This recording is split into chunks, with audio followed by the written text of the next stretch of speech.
Hello guys and welcome. We have a nice little upgrade for our gaming PC today.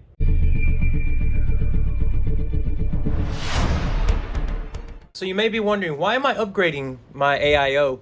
Good reason, my CPU is getting toasty for my liking. At the time that I was doing this build, which was right before the pandemic, I had a certain budget that I had to stick to, and unfortunately that's one of the things I had to sacrifice on, was either going air-cooled or AIO. And for the most part, it actually worked pretty well, but I've seen as of recently, I'm having issues with the AIO. I have a push-pull configuration. The exhaust is working fine. It's just whenever I start to game for, I'd say, a little extended period of time, it gets super warm, and I've actually had it turn off on me about 2 times within the last year. So definitely not something you want for your system. It's not healthy. It's not good for all the components to just be shut off like that. So I figured it was worthwhile to invest in a better AIO, and hopefully that fixes the issue. In this system, I'm running a Ryzen 9 3900X. Pretty nice CPU, if you ask me. It's been very, very good, very powerful, and has handled pretty much anything that I've thrown at it with ease. I don't think I've ever hit 100% on this CPU. But let's go ahead and open this up. So as I was searching around, I wanted another white 8IO, and I couldn't really find one. I almost pulled the trigger on the NZXT, I believe it's the X73 or Z73, one of those, that has the screen right here. I only wanted it for the screen, but they only came in black, and also no RGB in the fans. And as you guys can see, RGB makes the system run way faster, so I had to get the RGB. But after doing some research and reviews, I've heard and seen and read nothing of good things about this AIO, so hopefully this lives up to what I need.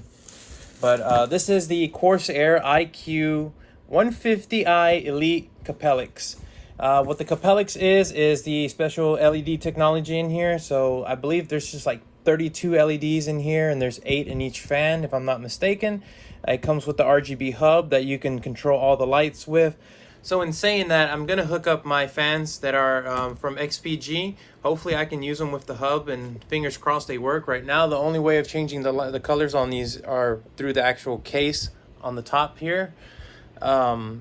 So I can push the button and I can change the color. It's got about 12 or 13 different color modes, but I'd really like to have all the lights kind of, in sync with each other without having to do multiple, like going through the RGB hub or whatever their software is and then doing it on the case, and it's just a hassle. So let's open it up and see what we get. We get our warranty guide here. This is a 360 millimeter radiator. Already looks fantastic. I'm loving this. So much bigger than the one I have on there now. This should definitely help. Keep in mind that you also have to have a compatible case to use this radiator. Not every single case can accommodate a 360 rad, so definitely keep that in mind. Here is our RGB hub, our 3 fans, which are also white. I can appreciate that.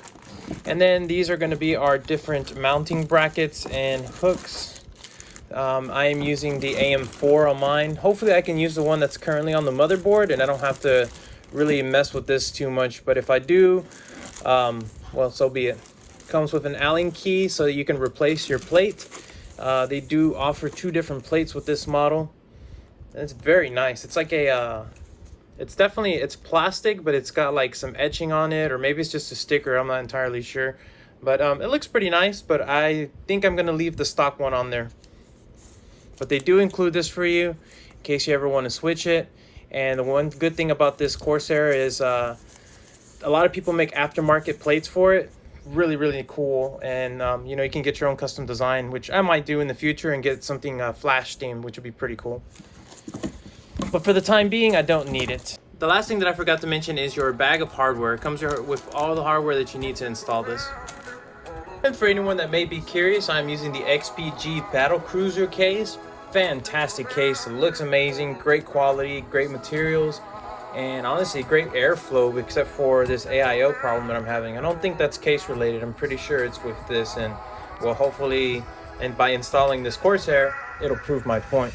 I'm gonna start by removing these thumb screws that are on the back of my case, because I have a tempered glass piece up here and a filter. So all you do is take those 2 off, slides back, and then it'll pop right off. Filter has little magnetic strips on it, and just take those away as well. Set them aside somewhere safe. As you can see here, we have the current radiator set up. It is right here towards the front of the case, which I'm pretty sure this new one's going to take up all of the space, to the point where I might actually lose this exhaust fan here. I'm hoping to keep it, but we'll see.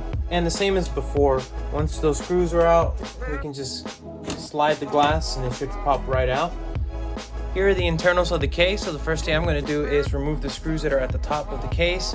The AIO should come down. We'll set it right here on the front, on the side, and then we can access the cables that are going to it. There's one for the pump and I believe one for the RGB. So one of the unfortunate things with this one was when I was installing this AIO, there's 3 screws that go, it had to sit this way in order for it not to hit the RAM and basically all the components of the motherboard on this side. So I had to unscrew it from the bracket that's here. There's 4 screws, there's 1, 2, and then 1, 2. Once we have those removed, basically this you can slide side to side. Like I said, now this is all loose and we have access to these 3 screws. We'll get all 6 of these removed. We're now on our last screw, so make sure you're holding the AIO. It doesn't just fall all over your components on there. Remember, there's water inside of this. And then carefully we can just kind of let it hang. And then we can go ahead and unplug here, whatever we need to unplug. In my case, with these cables being so short, I'm going to have to go into the other side of the cable and kind of pull them out so I can pull the whole AIO out. And as you guys can see, I have everything cable managed pretty well, so I'm going to have to actually redo the cable management with all these new wires coming in from the RGB for the fans. And in addition, I have to cut cable ties for, these are the fan cables coming down. They're all zip tied throughout, so we're gonna have to rework all this hard work that we've already done that nobody ever sees. So we've tracked down our fans. We can go ahead and unplug those, and then we can remove them out of the case. And then the final thing that we have to do before we actually pull it off of the CPU is just pull it off of the CPU fan connection. So here we just turn these with the screwdriver, and then I'll do the bottom one as well. I'll do it evenly until I can finally take it off with my fingers. One thing that I forgot to mention was pulling this off for the RGB. At least for my board, this is the X570 MSI board, and then we just unplug that and that should all come out. All right, we're getting to the final threads here, and then we'll pull this off. Let's inspect and see. I would say by the looks of it, we were making good contact on the CPU. Here it is on the pad on the AIO. Again, it looked like we were making good contact. I'm not sure. It's not even all dried out. Like I said, the system is fairly new, so not too sure what the issue was on it. So I have a Q-tip with isopropyl alcohol, and we're gonna just start to work it on here until we can get it all off. Alright, that's fairly clean. Again, that's the Ryzen 9 3900X. Next is getting the fans mounted. Pretty simple. You're just gonna need 12 of these long screws, 4 holes, and they line up on the radiator. Just take your time with it. As far as I know, they've redesigned these to where if you go too much in there, it's not really going to damage it. The piping runs more towards the inside of the middle. But still, you want to be careful. You never want to damage your new stuff. And we're just going to put 1, 2, and 3 fans and put all of our screws on.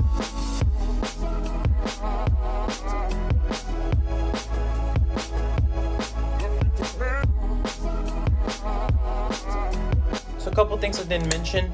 You want to check first how you're going to mount your radiator. What I mean by that is if you're mounting this to the front, obviously you don't want all these cables sticking out. So you would want to put this, all the fans facing the opposite side so that you can run your cables that way. Since I'm going to be running mine at the top, all of my cables are going this way. That way I can tuck everything on that side and it leaves a cleaner look. And then you also want to mount your fans depending on how you're going to do it. If it's a push-pull, so for example, these 3 fans that I have in here are pulling in air. So essentially I need these 3 to suck it out, which that's the way they're orientated right now. When they spin, they're going to suck in the air through the radiator, through the exhaust on the top of the case. And I was looking at the instructions, and I'm not going to be able to use the same bracket that I was using before. I can use the same one that's on the motherboard, but this bracket I have to use the one that comes specific to this because it's 2 halves that split open. which is no big deal. We'll swap this LGA, which is the Intel bracket, and we're gonna put the AM4 for the AMD. It's a little update. I had to fidget with this a little bit before I started recording. Looks like we are gonna have to lose this fan in the back. I might be able to replace it with a smaller one in the future. We'll see once the rad is back on if I can squeeze it back in there somehow. If not, it should work just fine. It shouldn't affect it really too much. As for the bracket on top, originally this was flipped the other side. This was flipped the other way around. Now we're flipping it to where it sits kind of recessed inside of the case, because the rad is going to actually fit just perfectly on the inside. Like, there's really no room to spare, and this drops it down enough to where I can actually screw it back onto the bracket.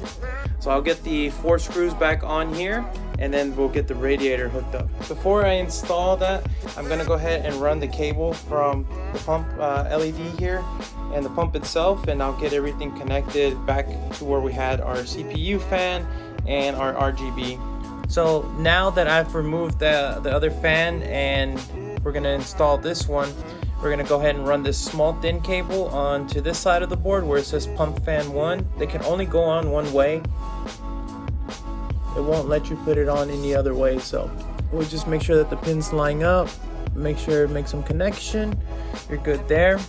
The next thick cable that comes out of it is what's gonna go to your hub, your Corsair hub. So that's gonna power all of the RGB and different things here, because you're gonna have to plug the RGB into a SATA port. Now that we have that settled, go ahead and remove this fan for right now. Next thing we're doing is we're taking off this plastic, and be careful not to touch the paste. We're gonna remove the brackets that came with it, because these are for Intel, and we're gonna put the AM4 brackets on there, which they've supplied for us so kindly.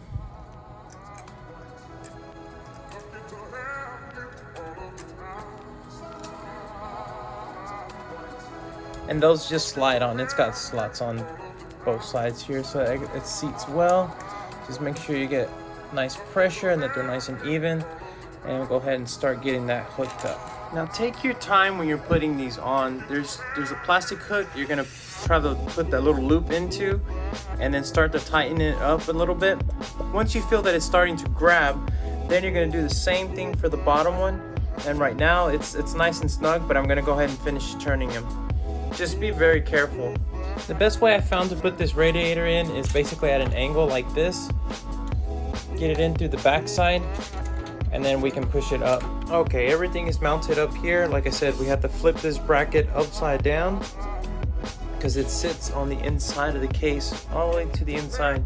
It's a huge radiator. Put 4 screws on each side. Same as before, I put these screws on before I put the bracket back into place, because now I don't have access to it from this side. If I need anything, I have to unscrew from the bracket. But that's all installed. There's how it looks. Ran the lines from the top here. Good thing the logo was already in the right place. I didn't have to mess with anything there. So the next thing is doing all the wiring for the fans. So this is the RGB hub that comes with it. It supports 6 fans in total. I'm not sure if my XPG fans are going to work with this, but I'm going to definitely try to. But anyways, the way you connect this is through USB 2.0, which mine is going to be right here on the bottom of the board. So we're going to have to run the cable and have it come out somewhere, probably right here, and go to here. This is what's going to power the whole sucker. And then that one cable that we ran through the back is going to go in through here. Totally fail safe. You just match up the line with the line. It only goes in one way. Let's get all this wiring done. Now I know this looks like a complete mess, but we're going to overhaul this in a bit. But here is the hub. I went ahead and connected the 3 fans here. I haven't connected my XPG fans. I just want to make sure that the Corsair, everything with that works fine. Then I'll mess with the other fans. But each fan has two leads on it. One goes on one side and one goes on the other. They're totally different connections, so there's no way to mess it up as long as you're doing the same one from each fan. So that these 2 come from one fan, these from one fan, and with these from one fan. Then, like I said, we plugged in that cable that came from our pump head. Lines up with the little line that's on here. Oh, sorry. There's a little line that goes right there and it matches up, clicks in, no problem. And then you just have to find a free SATA port, which I had one right here, and I'm gonna tuck that inside afterwards. But just wanted to make sure that everything connected up well. So let's go ahead and hit the power button and see. Looks like we have RGB. Fans are kicking up, they're ramping up, that's good.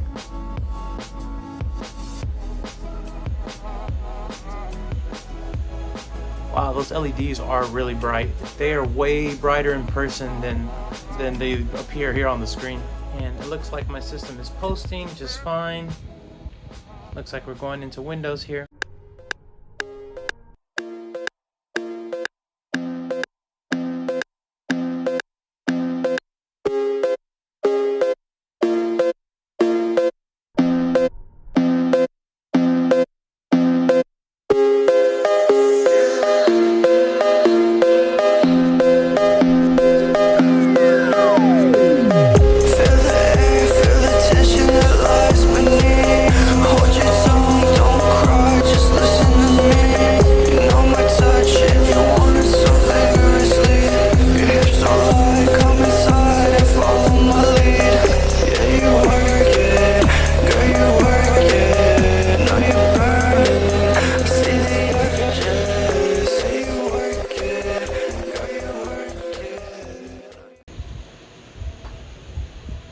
Okay, now we have the lighting module up.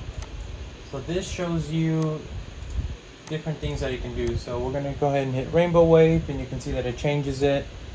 This is supposed to be rain, visor, the Corsair one blue. Gotta say that they look really, really nice. There's the yellow, static red. You know, there's a whole bunch of different ones you can do. And as far as I know, you can customize it and you can add different ones as well. And here we're showing pretty good temps already. It looks like I haven't been able to control the fans as of just yet, or it's not registering the fans.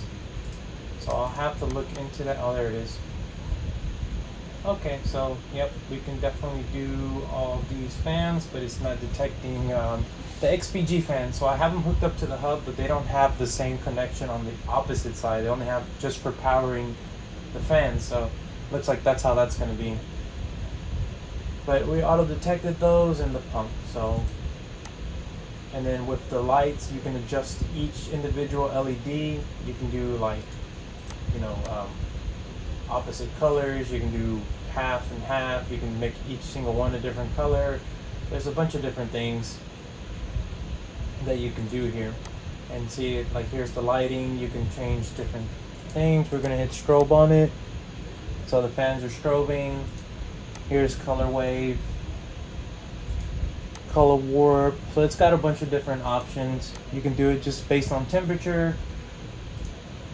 So right now they should be blue because we're already past that temperature.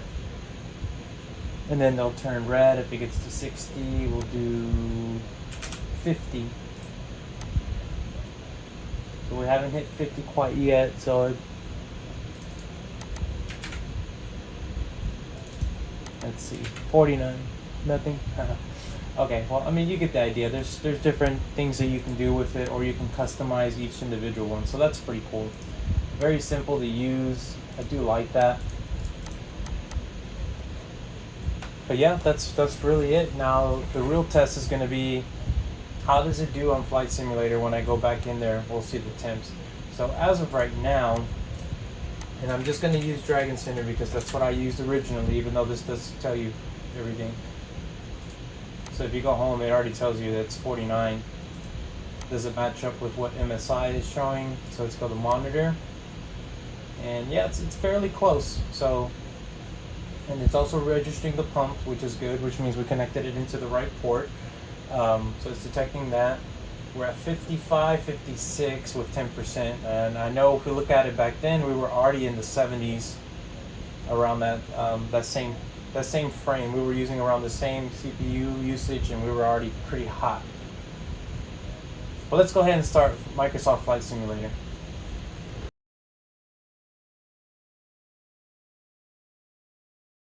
So we're gonna open up Dragon Center, which is what I've been using for a while. Go to monitor, and then there's our core temp. I don't know, to me that seems very high for what it is. Literally 10-11% usage and we're already 70 degrees, 160 Fahrenheit, but 71 C. Already getting into that light, you know, reddish orange zone, which I want to try to stay out of.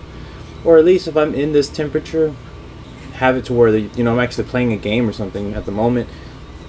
I'm really doing very basic light tasks. I have the Ryzen 3900X in this PC, so I mean the computing power really doesn't get used all the way on anything. The most I've ever used is my Microsoft Flight Simulator, and that only gets to like 40%, 50% at max. So this is a bit concerning, and that's really the main reason why I was wanting to switch over to a different radiator. I just didn't know if it was a brand, bad fans, not sure. But we're going to try it with the new Corsair ICue, and we'll see if there's a difference. So this is going to be the before, and you see that it's already spiking up into the 80s. So I mean, I don't know, it's very weird. It's all over the place. But this is going to be the before, and then we'll see how it looks like after. So as you can see here, I have Flight Simulator pulled up, and it's running pretty great for the most part. But here's the issue. Again, it's the heat. Go back to Dragon Center and look what it's measuring my CPU temperature at. Just got into the game, pulling 30% on the CPU. Imagine if we're pulling 100%. When we first started flying, it got up to 55% usage, and it was at 91, which is super toasty. You know, I mean, that's definitely not where we want it. So I feel like this is a very defective cooler from iBuyPower, and they shouldn't be selling it. But at the time, you know, I have to reflect what I could afford. I was already putting a lot of money into the build to begin with, and now I have a little bit extra that I can upgrade, and that's what I'm going to do.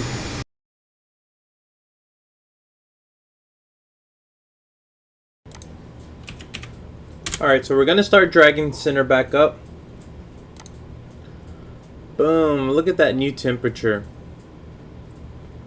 CPU usage is higher than what it is normally, but it's because I'm also recording at the same time. But I mean, still, it's in, I think, great state. So let's go ahead and start Flight Simulator, and then we'll see how it looks like then.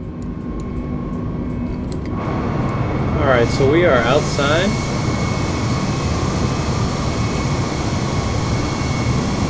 Let's check our temps here.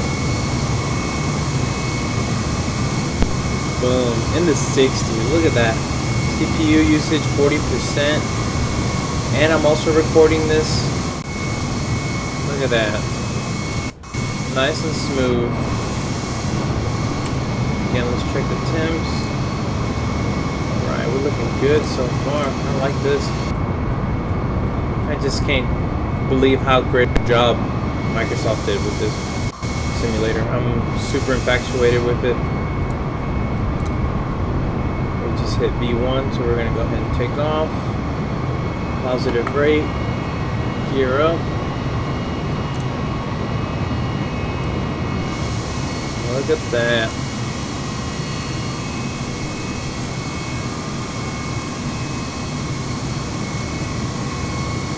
Beautiful.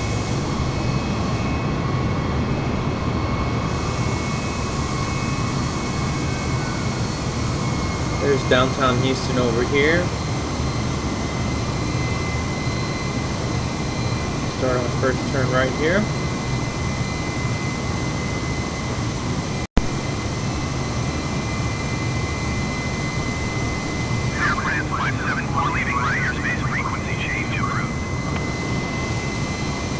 Fantastic.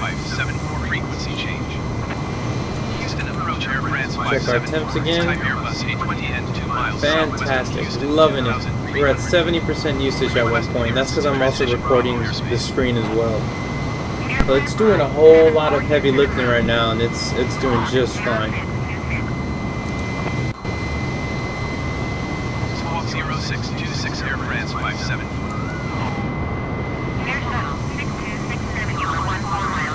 Well, guys, I can say that Corsair is a success. We'll give it one more try here. we're gonna go ahead and fly in Tokyo. That one's pretty heavy on the CPU. And welcome everyone to Tokyo.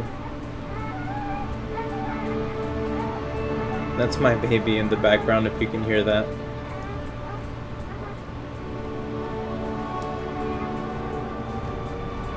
Last time I flew here, I actually crashed the system because it overheated.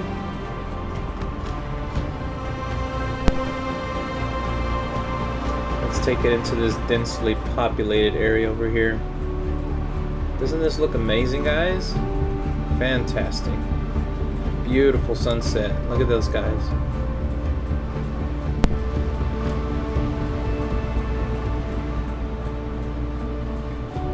See, as you saw a little stutter there.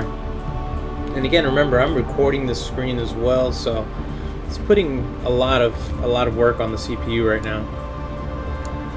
Just look at this massive city. Look at all the rendering that has to be done. So we're gonna go ahead and check it again. Oh, fantastic. Mid-70s, I am definitely okay with that. And we're only using 50% of the CPU anyways.